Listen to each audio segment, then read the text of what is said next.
Hi everyone, my name is Nitin Khanna. I'm the CEO of Mergertech Advisors, a global investment bank focused solely on small and mid-sized technology companies. Our mission is to enable these companies to realize the value of their business through mergers and acquisition. And really our goal is to help you convert your work into wealth. So it's important to understand, I think, what we mean by an acquisition mindset. And what I mean by an acquisition mindset is that you should run your company every day as if it's going to sell tomorrow, whether you ever intend to sell it or not. I mean, whether you're a venture-backed company, a growth company, a lifestyle company, I think that huge amounts of benefit are created by running the company with having a mindset that it's going to be acquired by somebody else someday. So the first set of tips in terms of how to have an exit-oriented mindset surround around running a professional company. And I'll give you a few examples of that. The first is incorporate very thoughtfully. So if you incorporate very, very thoughtfully in the beginning, thinking through all the potential outcomes that can happen for yourself as well as your partners, whether they get hurt, whether they're no longer interested in the business, or whether they're no longer able to continue in the business, or simply they're not contributing. They're trying very hard, but now they're not working out as the business scales. Considering all those what seem like very negative or pessimistic outcomes, which a good attorney, again, can help you think through, is hugely important in creating a valuable company. And that's a hugely important part of creating an exit-oriented company that has a clean capital table with the right owners owning the right amount of the company when you go to sell. Because the people who contributed and created the value should be getting the value at the end.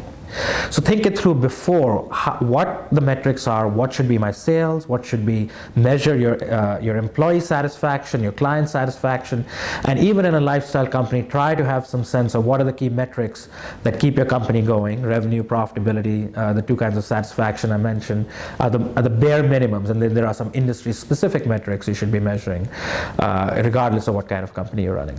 And I would tend to review my network of attorneys, the levels they were at and the firms they worked with, about every 3 million in revenue. So I found from 0 to 3 million in revenue, a certain set of attorneys worked well.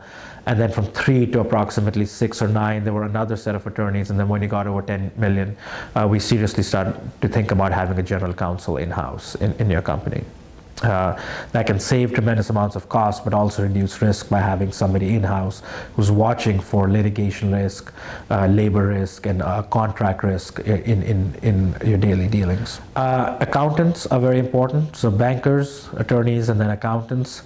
Again, when you're first starting out from 0 to about $2 million, you may have an in-house or an outsourced accountant just keeping the books. And I would highly recommend you have somebody professional keeping the books from day one, that you produce monthly financials. I'm always amazed by the number of companies I meet who are north of 5 million in revenue and can't remember the last time they prepared a monthly financial statement or a quarterly financial statement. It sounds probably ridiculous to a lot of you listening to this, but it's true. There are a lot of companies not keeping proper financial records, again, because they believe they're running a lifestyle or an income-based company.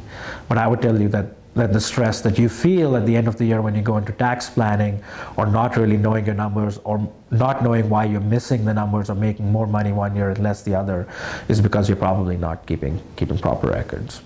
If you'd like to get more information either about this topic on the practices and the philosophy behind doubling your revenue every year, or you just generally like to learn more about technology mergers and acquisitions, I highly recommend you go to our website at mergertech.com, and I thank you for your time and interest.